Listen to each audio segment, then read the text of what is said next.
Pretend. Luke stepped out of the warm comfort of his best friend's house into the cold winter air. The sun was quickly slipping beneath the horizon, and the trees of the forest cast long twisted shadows across the yard.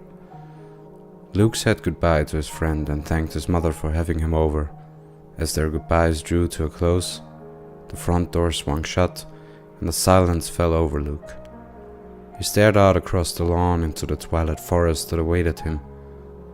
It was only a 15-minute walk from his friend's house to his own, and he had made that walk countless times before.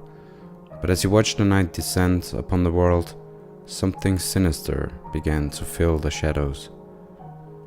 Luke knew what was coming next. It didn't happen often, but he knew tonight it would be coming for him. There was an acute sense of dread in the air, and he could almost feel its gaze, watching him from the ever-lengthening shadows. Luke stepped off his friend's porch and into the night. Luke crossed the 30 yards from the porch to the beginning of the forest path with little incident, but as he entered the woods, he entered another realm. No longer did he live in the world of modern conveniences, where a warm, bright home was only a short walk away. In its stead was a primeval existence where danger lurked in every shadow, and his only salvation was a night's march away. Luke had been walking for a little over a minute when it began. Far in the distance, standing between two trees, it was there, standing motionless, watching him. Its twisted figure lit by the dying rays of the sun. No sooner had Luke seen it than it was gone, and with it vanished the last vestiges of daylight. The hunt was on. Luke began to move faster, but he had to hold himself back, knowing if he broke into a run, it would soon chase him down. This was not Luke's first time seeing the thing, and after enough encounters, he had learned the rules. He was not to run or scream, or it would be angry. And if it was angry, Luke received a deep gash on his arm or on his leg. Luke had been fortunate to never anger it further. Luke knew if he kept calm and walked home, the thing would not punish him. It would be terrifying, but he would arrive home alive. The first time he saw it, he had run home with his heart ready to rip itself out of his chest. He received a nasty cut on his leg for his troubles, and he arrived home, dirty, bloody, and trembling. He had stumbled into the house and sunk to the floor, shaking, crying. When he told his mother what had happened, she dismissed the whole thing as a product of his overactive imagination. She promised to get rid of the thorn bush that had scratched him and told him to calm down. Since then, he had stopped telling his mom when he saw it, and when the thing cut him, he hid it from her. Not only did his mother blame his imagination, but so did everyone else he tried to tell. His father, his brother, even his best friend blamed his overactive imagination. His father and brother had told him to stop playing pretend and act his age. Luke was alone with his twisted companion. Luke continued onward, trying to contain his fear. Every second he fought the urge to scream and run for his life. Luke knew that at any moment it could appear. He might turn a corner and it would be in the middle of the path. He might glance to the side and see it behind the nearest tree, but no matter what, he never saw it for long. Luke was not even sure what it looked like, as it never stayed inside long enough for him to set its appearance into his memory. But although he rarely saw it, its presence never left. Whether it was noxious smell of filth and blood, ragged painting, or drooling, Luke knew the thing was always close by. The walk was stretching into an eternity for Luke. He felt as though he had left his friend's house hours ago, and yet it seemed there were miles and miles left to walk until he was home. Luke began to pick up the pace a little, and as his step quickened, he heard a shuffling gait behind him begin to rustle the leaves. This was incredibly odd, as he had never heard its footsteps before. They were close, not so close that Luke was considering bolting. Oddly, these heavy footfalls made Luke feel better. He knew he couldn't possibly be imagining them. He could hear leaves rustle and crunch beneath his pursuer's feet. He could hear it physically impacting the world. Surely that couldn't be his imagination.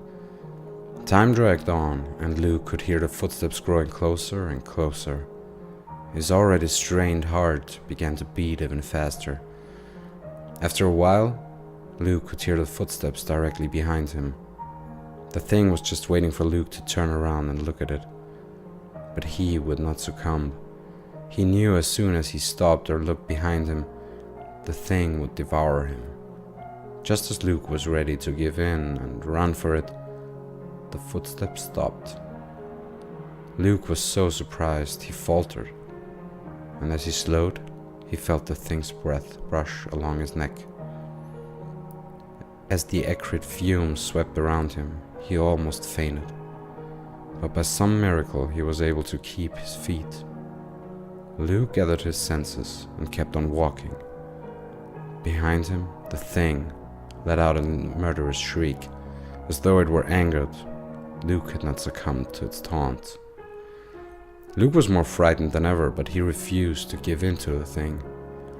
Luke shoved his hands into his pockets, stared at his shoes, and picked up the pace. Luke kept on this way for several minutes, and for several minutes, all was quiet. Luke began to hope that tonight's nightmare was over. As he raised his head to check his surroundings, his eyes fell upon the feet of his pursuer. It was standing there in the middle of the path, waiting for him. Luke refused to look. He stared at its vile feet, refusing to meet its demonic gaze. Its feet were sick and disfigured, with yellow cracked talons protruding from them. The largest one was curved like a raptor's and stained with blood.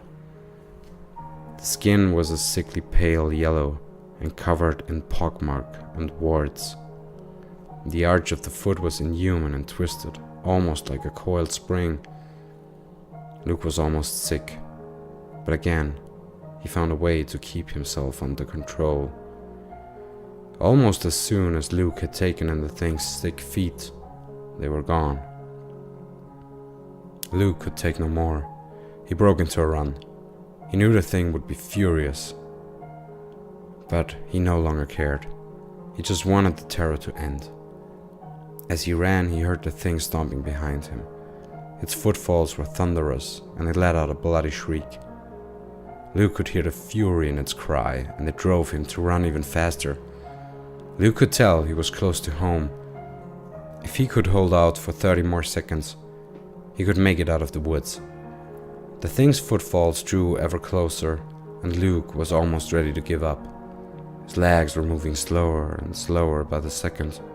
His lungs were burning with each breath, and his face was growing cold, as though his blood were seeping out of it. Luke caught sight of the edge of the woods, and with one maniacal last burst of energy kept going. He heard the thing closing in. Its screams grew frenzied as it prepared to kill. But just as Luke began to feel the thing's claws sink into his shoulders, it burst beyond the tree line and onto his own lawn.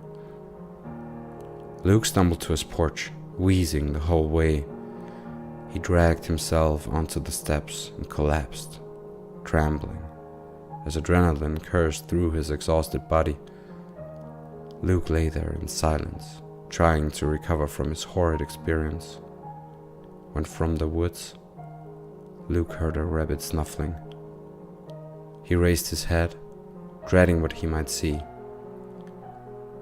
From out of the woods emerged the thing. Luke had no idea what to do. The thing always disappeared when he left the woods. The thing had broken its own rules, and Luke was too exhausted to do anything but watch it draw closer to him. As it came closer, he He began to see it in ever greater detail as it stepped into his porch light. The thing was hideous beyond belief. It was disgusting and unnatural. It had one huge red eye in the middle of its face. Below, it was a crooked gash of a mouth that hung open, revealing a veritable hacksaw of black and bloody teeth. It had no nose or ears, and its head was covered in limp spikes. Its shoulders were uneven, as one arm was gimpy and shoulder twisted. The arm was withered and hung by the creature's side. Its other arm was massive, and the claws matching those on its feet. The claws extended down to the ground and dragged as it marched forward. Its spine was twisted, and it seemed a miracle that the thing could even walk. Luke stared in horror as it approached. He knew he was facing his death.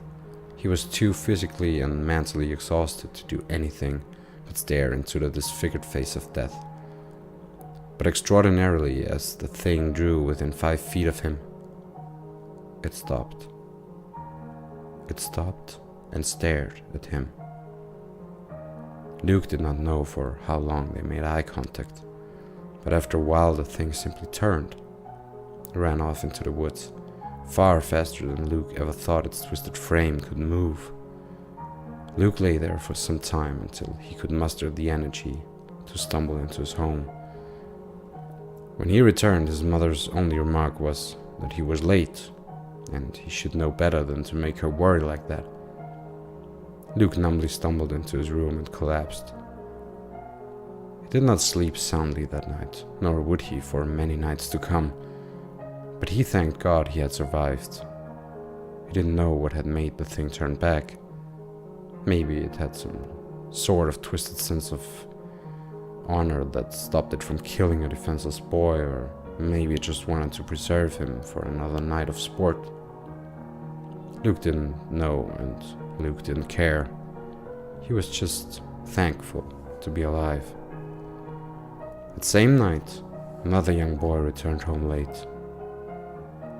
He scrabbled through the dirt with his cracked and yellowed claws into the entrance of his home. As he lumbered into the dark cavern that was his home, the boy's mother demanded to know where he had been. The boy was out of breath and sweating from his earlier exertions. He could barely get out a response to his mother. He told her that he had seen the thing again. His mother told him to stop playing pretend and go to bed. He protested that he had gotten close to it this time, looked at it, and even touched it. He told her how hideous it was, with its smooth pink skin and its squashed face with its 2 beady eyes. But it didn't seem dangerous. He didn't know why it always ignored him when he tried to be friendly, and tonight it had run away again. He felt bad, because it often cut itself on all the thorns along the path when it ran. His mother told him to shut down his overactive imagination and stop telling her such ridiculous stories. He grumbled as he shuffled into his room and lay down on his bed of worms to go to sleep. He would get the thing to talk to him one day. He just had to keep on trying. The thing often walked through his yard at night. He would just say hi to it again in a week.